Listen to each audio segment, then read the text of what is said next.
கோபுரம் டிவி நேயர்களுக்கு இனிய வணக்கம். இன்று பிறந்தநாள் காணும் மற்றும் மணநாள் காணும் அத்துணை சகோதர சகோதரிகளுக்கும் எங்களது இனிய வாழ்த்துக்கள். பாபாவின் ஆசிகளோடு பல்லாண்டு காலம் நீங்கள் எல்லா வளங்களும் செல்வங்களும் பெற்று நலமுடன் வாழ வாழ்த்துகிறோம். பாபா அழைக்கிறார். அவரின் பொன்மொழிகளை கேட்பதற்காக, நம் பிரச்சனைகளை தீர்த்து வைக்கும் அற்புதமான கூட்டு பிரார்த்தனை செய்வதற்காக, மேலும் மனம் ஒருநிலைப்படவும் மனம் அமைதி பெறவும் அற்புதமான தியானம் செய்யவும் பாபா அழைக்கிறார். பாபா நம் கரங்களை பிடித்து அழைத்துச் சென்று அற்புதம் நிகழ்த்தவிருக்கிறார். வாருங்கள், பாபாவின் பொன்மொழிகளை தரிசனம் செய்வோம். அன்பு குழந்தையே, என்னுடைய அன்பு என்பது எல்லோருக்கும் சரிசமமாக தரப்படுவது. உன்னுடைய பூர்வ ஜென்ம கணக்குகளின் பலன்களுக்கு ஏற்றவாறு உன்னிடத்தில் என்னுடைய அணுகுமுறை அமையும். நீ அதை புரிந்து கொள்ளாமல் என்னிடம் நீ விரும்பியதை கேட்டால் நான் என்ன செய்வது? ஏனென்றால் நீ கடந்த காலத்தையும் நிகழ்காலத்தையும் மனதில் வைத்து கொண்டு கேட்கிறாய். ஆனால் நானோ உன் எதிர்காலத்தை பார்க்கின்றேன். ஒவ்வொரு நொடி கடக்கும் போதும் நிகழ்காலம் கடந்த காலமாக மாறிவிடுகிறது, எதிர்காலம் நிகழ்காலமாக மாறிவிடுகின்றது. உன் எதிர்காலத்தை அறிந்தவன் நான். ஆகையால் என் அன்பு குழந்தையே, என்னிடம் வியாபாரம் பேசாமல், என்னை ஆராயாமல் அமைதியாக நான் உனக்கு நிகழ்காலத்தில் கொடுத்திருப்பதை வைத்துக்கொண்டு மனநிறைவோடு வாழ பழகிக்கொள். நீ உன்னுடைய பாரத்தை என்னிடம் ஒப்படைத்த பிறகும் நீ அதை பற்றியே நினைத்து கொண்டிருந்தால் நான் ஒன்றும் செய்ய முடியாது. உனக்கு உன்னுடைய எல்லா பாரத்தையும் என்னிடம் ஒப்படைத்துவிட்டு நிம்மதியாக இரு. உன் அப்பா சாய் இருக்கிறேன், எதற்கும் கலங்காதே. ஓம் சாய்ராம். பாபாவின் அற்புதமான பொன்மொழிகளை தரிசனம் செய்தோம். அடுத்த நிகழ்வு கூட்டு பிரார்த்தனை. நம் மனநலன் சார்ந்த பிரச்சனைகளுக்காகவும், உடல் நலன் சார்ந்த பிரச்சனைகளுக்காகவும் மற்றும் நம் அனைத்து விதமான பிரச்சனைகளுக்காகவும் சாய்நாதரிடம் கூட்டு பிரார்த்தனை செய்வோம். வாருங்கள், இந்த அற்புதமான கூட்டு பிரார்த்தனையை செய்வோம். பிரார்த்தனாஷ்டகம். 8 பிரார்த்தனைகள்.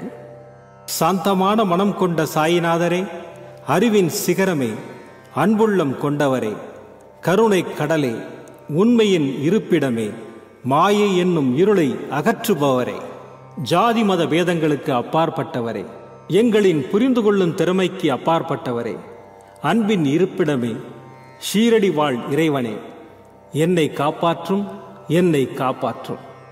ஞான சூரியனே, ஞானத்தை வழங்குபவரே, பக்தர்களின் மனங்களில் உலவிடும் பரமஹம்சரே, அனைத்து நன்மைகளுக்கும் காரணமானவரே, தங்களை சரணடைந்தவரை காப்பவரே, படைக்கும் தொழில் புரியும் பிரம்மாவும் காக்கும் கடவுளான விஷ்ணுவும் நீங்களே, 3 உலகங்களையும் யுகங்கள் முடிவில் தன்னுள் ஐக்கியமாக்கிக் கொள்ளும் ருத்திரனும் தாங்களே.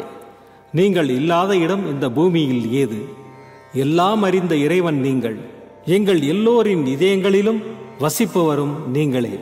எனது எல்லா குற்றங்களையும் மன்னிக்க வேண்டும் என்று வேண்டி கேட்டுக்கொள்ளுகின்றேன். அலை அலையாய் தொடர்ந்து வரும் சந்தேகங்களையும் மனமயக்கங்களையும் போக்குவீராக.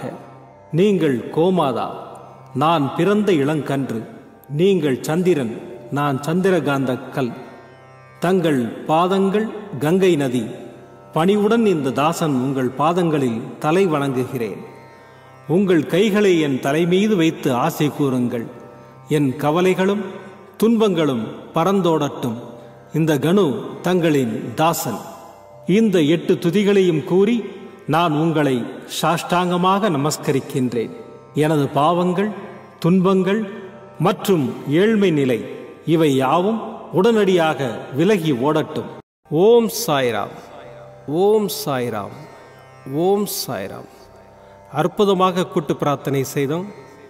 பாபா நம்முடைய கோரிக்கையை ஏற்று நிச்சயமாக நமக்கு அற்புதங்களை செய்வார் என்பது சத்தியம். இனி கண்களை மூடி பாபாவை மனதில் நிறுத்தி பாபாவின் அற்புதமான சக்தி வாய்ந்த மந்திரத்தை அனுபவிப்போம். ஓம் ஸ்ரீ சாய் மகாலக்ஷ்மியை நமோ நமः. ஸ்திர உத்யோகம் தேஹி மாம். ஓம் ஸ்ரீ சாய் மகாலக்ஷ்மியை நமோ நமः. ஸ்திர உத்யோகம் தேஹி மாம். ஓம் ஸ்ரீ சாய் மகாலக்ஷ்மியை நமோ நமः.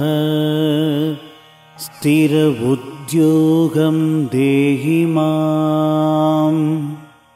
ஓம் ஸ்ரீ சாய் மகாலக்ஷ்மியை நமோ நமः. ஸ்திர உத்யோகம் தேஹி மாம். ஓம் ஸ்ரீ சாய் மகாலக்ஷ்மியை நமோ நமः. ஸ்திர உத்யோகம் தேஹி மாம். ஓம் ஸ்ரீ சாய் மகாலக்ஷ்மியை நமோ நமः. ஸ்திர உத்யோகம் தேஹி மாம். ஓம் ஸ்ரீ சாய் மகாலக்ஷ்மியை நமோ நமः. ஸ்திர உத்யோகம் தேஹி மாம். ஓம் ஸ்ரீ சாய் மகாலக்ஷ்மியை நமோ நமः. ஸ்திர உத்யோகம் தேஹி மாம். ஓம் ஸ்ரீ சாய் மகாலக்ஷ்மியை நமோ நமः. ஸ்திர உத்யோகம் தேஹி மாம். ஓம் ஸ்ரீ சாய் மகாலக்ஷ்மியை நமோ நமः. ஸ்திர உத்யோகம் தேஹி மாம். ஓம் ஸ்ரீ சாய் மகாலக்ஷ்மியை நமோ நமः. ஸ்திர உத்யோகம் தேஹி மாம். ஓம் ஸ்ரீ சாய் மகாலக்ஷ்மியை நமோ நமः. ஸ்திர உத்யோகம் தேஹி மாம். ஓம் ஸ்ரீ சாய் மகாலக்ஷ்மியை நமோ நமः. ஸ்திர உத்யோகம் தேஹி மாம். ஓம் ஸ்ரீ சாய் மகாலக்ஷ்மியை நமோ நமः.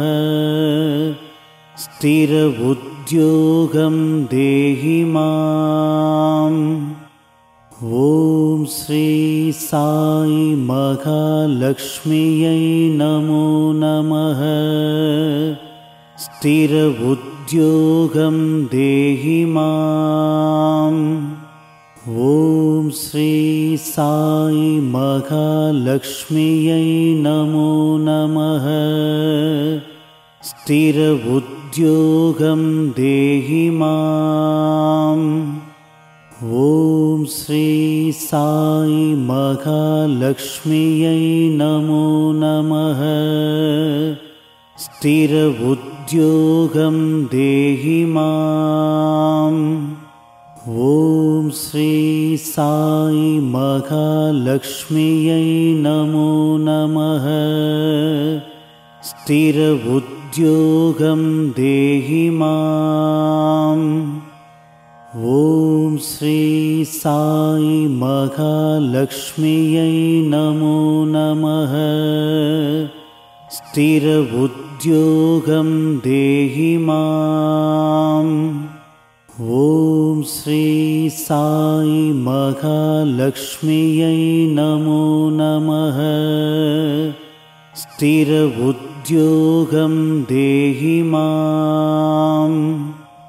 ॐ श्री साई महालक्ष्म्यै नमो नमः। स्थिर उद्योगं देहि माम्।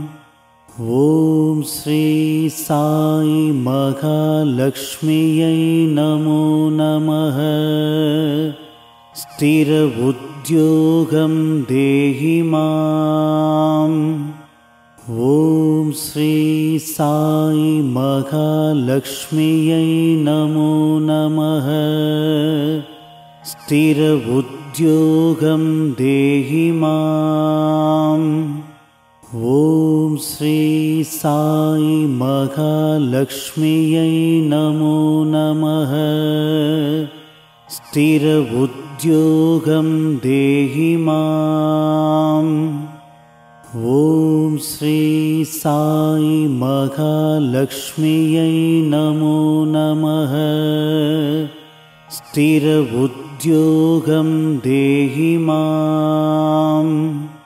ॐ श्री साई महालक्ष्म्यै नमो नमः। स्थिर उद्योगं देहि माम्। ॐ श्री साई महालक्ष्म्यै नमो नमः। स्थिर उद्योगं देहि माम्। ॐ श्री साई महालक्ष्म्यै नमो नमः। स्थिर उद्योगं देहि माम्।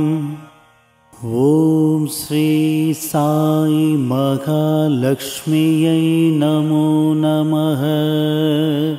स्थिर उद्योगं देहि माम्। ॐ श्री साई महालक्ष्म्यै नमो नमः। स्थिर उद्योगं देहि माम्। ॐ श्री साई महालक्ष्म्यै नमो नमः। स्थिर उद्योगं देहि माम्। ॐ श्री साई महालक्ष्म्यै नमो नमः। स्थिर उद्योगं देहि माम्। ॐ श्री साई महालक्ष्म्यै नमो नमः। स्थिर उद्योगं देहि माम्। ॐ श्री साई महालक्ष्म्यै नमो नमः। स्थिर उद्योगं देहि माम्। ॐ श्री साई महालक्ष्म्यै नमो नमः। स्थिर उद्योगं देहि माम्। ॐ श्री साई महालक्ष्म्यै नमो नमः। स्थिर उद्योगं देहि माम्। ॐ श्री साई महालक्ष्म्यै नमो नमः। स्थिर उद्योगं देहि माम्। ॐ श्री साई महालक्ष्म्यै नमो नमः। स्थिर उद्योगं देहि माम्। ॐ श्री साई महालक्ष्म्यै नमो नमः। स्थिर उद्योगं देहि माम्। ॐ श्री साई महालक्ष्म्यै नमो नमः। स्थिर उद्योगं देहि माम्। ॐ श्री साई महालक्ष्म्यै नमो नमः। स्थिरबुद्ध्योगं देहि माम्। மீண்டும் நாளை காலை இந்த அற்புதமான பாபா அழைக்கிறார் நிகழ்ச்சியில் சந்திப்போம். நன்றி, வணக்கம். விதம் விதமான பக்தி நிகழ்ச்சிகளை உங்களுக்காக தந்து கொண்டிருக்கிறது உங்கள் கோபுரம் டிவி. உங்களுக்கு பிடித்த நிகழ்ச்சிகளை லைக் செய்யுங்கள், உங்களுக்கு பிடித்த மாணவர்களுக்கு ஷேர் செய்யுங்கள். மேலும் சப்ஸ்கிரைப் செய்வதோடு மட்டுமல்லாது அருகில் இருக்கும் பெல் பட்டனை கிளிக் செய்து கோபுரம் டிவி நிகழ்ச்சிகளை உடனுக்குடன் தெரிந்து கொள்ளுங்கள். மற்றும் ஒரு மகிழ்ச்சியான செய்தி, கோபுரம் டிவி ஆப்பை கூகுள் பிளே ஸ்டோரில் ஃப்ரீ டவுன்லோட் செய்து கோபுரம் டிவி நிகழ்ச்சிகளை தொடர்ந்து கண்டுகளியுங்கள், பாருங்கள், ரசியுங்கள், பரவசமடையுங்கள். gopuramtv.com. பக்தி பக்திமயம்.